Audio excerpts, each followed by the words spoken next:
नमस्कार। मैं नीति एक बार फिर से स्वागत करती हूँ आप सबका आपके अपने चैनल स्टोरी विद नीति में। आशा करती हूँ कि आप सब जहाँ होंगे कुशल मंगल होंगे। तो आज के इस एपिसोड में मैं आप सबके लिए लेकर आई हूँ भगवान शंकर की व्रत कथा, यानी कि सोमवार की व्रत कथा, जो कि खास सोमवार वाले दिन भगवान शंकर जी के लिए रखी जाती है। इस व्रत को कन्याएं करें तो उन्हें योगपति मिलता है, अगर सुहागन स्त्रियां करें तो उनका सुहाग अटल रहता है। अगर बच्चे, बूढ़े और जवान करें तो उनकी सभी मनोकामनाएं पूर्ण होती हैं। ऐसा माना जाता है कि इस व्रत को करने वाले मनुष्य पर कभी अकाल मृत्यु का साया भी नहीं आता।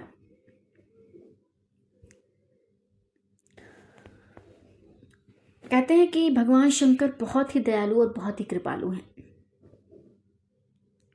पर क्या आप जानते हैं कि इनकी कृपा कैसे प्राप्त की जा सकती है? कौन कौन से जतन किए जाते हैं इनकी कृपा पाने के लिए? तो आइए जानते हैं, सुनते हैं भगवान की इस कथा और महिमा को मेरे साथ, यानी आपकी अपनी नीति के साथ। तो कहते हैं किसी समय में किसी नगर में एक साहूकार रहता था। उस साहूकार के पास इतना धन था कि अगर उसकी आप अनुमान लगा लीजिए कि अगर उसकी 7 पुश्ते भी बैठकर खाती तो खत्म ना होता। परंतु उसके कोई संतान नहीं थी जो उसके धन को इस्तेमाल कर सकती या उसके आगे भविष्य में उसके धन की रक्षा कर सकती। तो इस वजह से ना वो थोड़ा बहुत दुखी रहता था। अब किसी ने उसको बता दिया कि आप भगवान शंकर और पार्वती की पूजा कीजिए, हर सोमवार को जाइए, उनका व्रत कीजिए, उनका नित्य नेम से उनका व्रत कीजिए, उनकी पूजा कीजिए, आराधना कीजिए, कथा सुनिए, तो आपकी मनोकामना जरूर पूर्ण होगी। अब इस वजह से वो हर सोमवार को भगवान के मंदिर में जाता और भगवान शंकर और पार्वती की पूजा करता, व्रत करता, नित्य नेम से कथा, आराधना, आरती सब करता। ऐसा करते करते कई दिन गुजर गए। एक दिन उसकी पूजा से जो है माता पार्वती खुश हो गई। भाई देखिए, स्त्रियों का मन ना जरा कोमल होता है आदमियों के थोड़ा, मर्दों के थोड़ा मुकाबले में। तो माता जी खुश हो गई।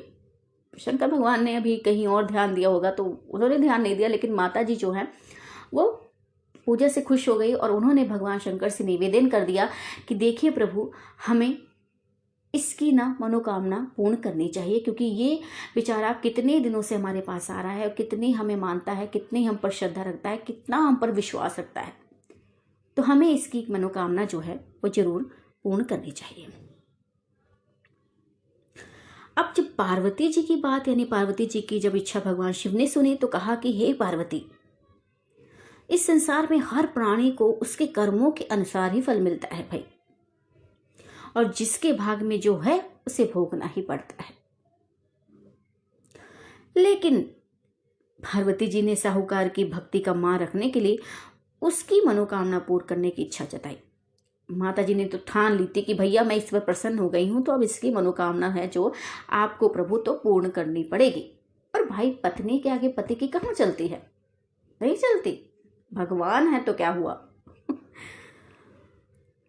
तो फिर माता पार्वती के आग्रह पर शिवजी ने साहूकार को पुत्र प्राप्ति का वरदान दे डाला,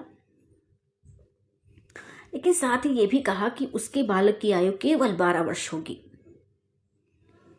अब माता पार्वती और भगवान शिव की इस बातचीत को साहूकार जो था वो सुन रहा था।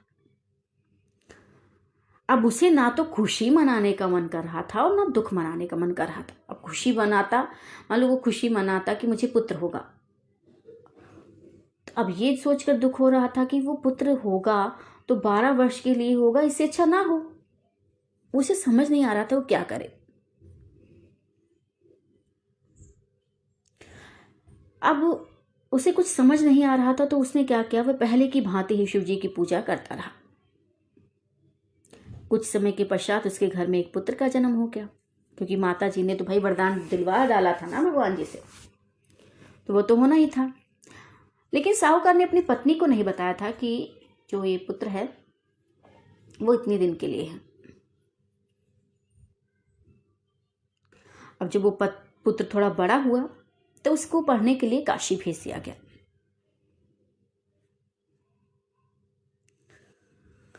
साहूकार ने पुत्र के मामा को बुलाया और उसे बहुत सारा धन दिया और कहा कि तुम इस बालक को काशी के में ना पढ़ाने के लिए ले जाओ और मार्ग में जाकर यज्ञ कराओ, और जहां भी यज्ञ कराना वहां पे ब्राह्मणों को भोजन कराते और दक्षिणा देते हुए जाना। अब दोनों मामा भांजे इसी तरह यज्ञ कराते और ब्राह्मणों को दान दक्षिणा देते काशी की ओर चल पड़े। रात में एक नगर पड़ा जहां नगर के राजा की कन्या का विवाह था, लेकिन जिस राजकुमार से उसका विवाह होने वाला था वह एक आंख से काना था। राजकुमार के पिता ने अपने पुत्र के काने होने की बात को छुपाने के लिए एक चाल सोची। साहूकार के पुत्र को देखकर उसके मन में एक विचार आया। उसने सोचा कि क्यों न इस लड़के को दूल्हा बनाकर राजकुमारी से विवाह करा दूं। अब विवाह के बाद इसको धन देकर विदा कर दूंगा और राजकुमारी को अपने नगर में ले जाऊंगा। लड़के को दूल्हे का वस्त्र पहनाकर राजकुमारी से विवाह कर दिया गया। लेकिन साहूकार का जो पुत्र था वो बड़ा ईमानदार शख्स था। उसे ये बात ना थोड़ी न्याय संगत नहीं लगी। उसने अवसर पाकर राजकुमारी की चुन्नी के पल्ले पर लिखा कि तुम्हारा विवाह मेरे साथ हुआ है, लेकिन जिस राजकुमार के संग तुम्हें भेजा जाएगा वह एक आंख से काना है। मैं तो काशी पढ़ने जा रहा हूं। अब जब राजकुमारी ने चुन्नी पर लिखी बातें पढ़ी तो उसने अपने माता पिता को यह बात बताई। राजा ने अपनी पुत्री को विदा नहीं किया, जिससे बारात वापस चली गई। इधर दूसरी ओर साहूकार का लड़का और उसका मामा काशी पहुंचे और वहां जाकर उन्होंने यज्ञ किया। अब जिस दिन लड़के की आयु 12 साल की हुई उसी दिन यज्ञ जो है रखा गया। लड़के ने अपने मामा से कहा कि मेरी तबीयत कुछ ठीक नहीं है। मामा ने कहा कि तुम अंदर जाकर सो जाओ। शिवजी के वरदान अनुसार कुछ ही क्षणों में उस बालक के प्राण निकल गए। मृत भांजी को देख उसके मामा ने विलाप शुरू कर दिया। संयोगवश उसी समय शिवजी और माता पार्वती उधर से जा रहे थे। पार्वती ने भगवान से कहा कि हे प्राणनाथ, मुझे इसके रोने के स्वर सहन नहीं हो रहे, आप इस व्यक्ति के कष्ट को अवश्य दूर करें। जब शिवजी मृत बालक के समीप गए तो वे बोले कि ये उसी साहूकार का पुत्र है जिसे मैंने 12 वर्ष की आयु का वरदान दिया था। अब इसकी आयु पूरी हो चुकी है। लेकिन मातृ भाव से विभोर माता पार्वती ने कहा कि हे महादेव, आप इस बालक को और आयु देने की कृपा करें, अन्यथा इसके वियोग में इसके माता पिता भी तड़प तड़प कर मर जाएंगे। अब माता पार्वती के आग्रह पर भगवान शिव ने फिर उस लड़के को जीवित कर दिया। कहते हैं ना कि पत्नी की बात भैया इंसान, अब भगवान नहीं काट पा रहे हैं तो इंसान की क्या मजाल है। तो पत्नी जी ने कहा कि आपको करना पड़ेगा, तो जो असंभव था भगवान ने वो भी कर दिया। भगवान की कृपा से फिर वह लड़का जीवित हो गया। शिक्षा समाप्त करके लड़का मामा के साथ अपने नगर की ओर चल दिया।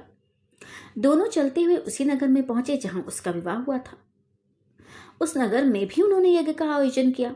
उस लड़के के ससुर ने उसे पहचान लिया और महल में ले जाकर उसकी आवभगत की और अपनी पुत्री को विदा किया। इधर भूखे प्यासे रहकर साहूकार उसकी पत्नी बेटे की प्रतीक्षा कर रहे थे। उन्होंने प्रण रखा था कि यदि उन्हें अपने बेटे की मृत्यु का समाचार मिला तो वे भी प्राण त्याग देंगे, परंतु अपने बेटे के जीवित होने का समाचार पाकर वे बेहद प्रसन्न हुए।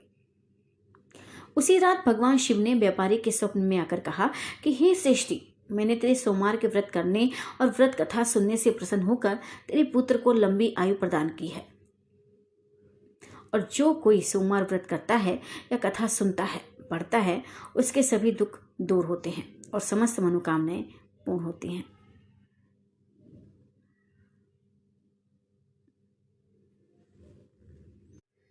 इस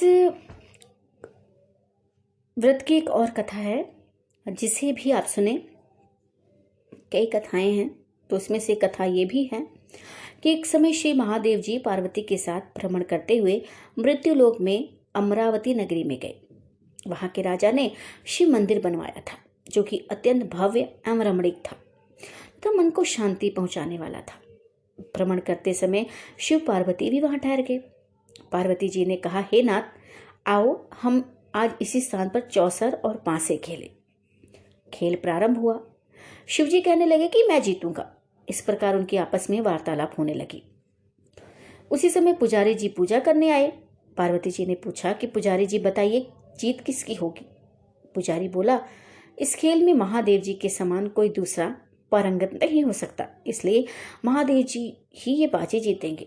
परंतु हुआ उल्टा, जीत गई पार्वती जी। अतः पार्वती जी ने पुजारी को कोढ़ी होने का श्राप दे दिया कि तूने मिथ्या भाषण किया है। अब तो पुजारी कोढ़ी हो गया। शिव पार्वती जी दोनों वापस चले गए। कुछ समय पश्चात अप्सराएं पूजा करने आई। अप्सराओं ने पुजारी के उसके कोढ़ी होने का कारण पूछा तो पुजारी ने सब बातें बता दी। अप्सराएं कहने लगी कि पुजारी जी अब 16 सोमवार का व्रत करें तो शिव जी प्रसन्न होकर आपका संकट दूर करेंगे। पुजारी जी ने अप्सराओं से व्रत की विधि पूछी। अप्सराओं ने व्रत करने और व्रत के उद्यापन करने की संपूर्ण विधि बता दी। पुजारी ने विधि पूर्वक श्रद्धा भाव से व्रत प्रारंभ किया और अंत में व्रत का उद्यापन भी किया। व्रत के प्रभाव से पुजारी जी रोग मुक्त हो गए।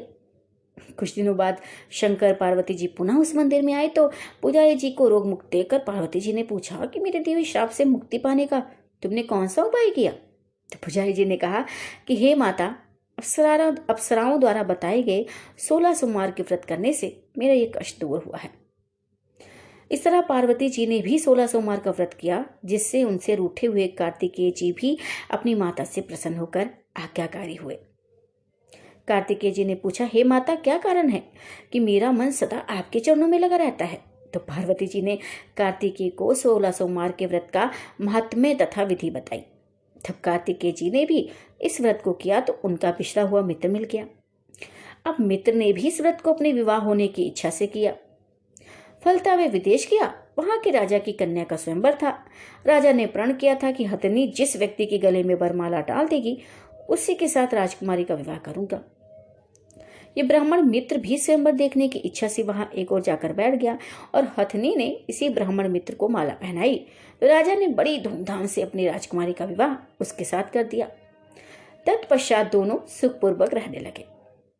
एक दिन राजकन्या ने पूछा कि हे नाथ, आपने कौन सा पुण्य किया जिससे हथनी ने आपके गले में वरमाला पहनाई? तो ब्राह्मण पति ने कहा कि मैंने कार्तिकेय जी द्वारा बताए गए 16 सोमवार का व्रत पूर्ण विधि विधान सहित श्रद्धा भक्ति से किया, जिसके फल के कारण मुझे तुम्हारे जैसी सौभाग्यशाली पत्नी मिली।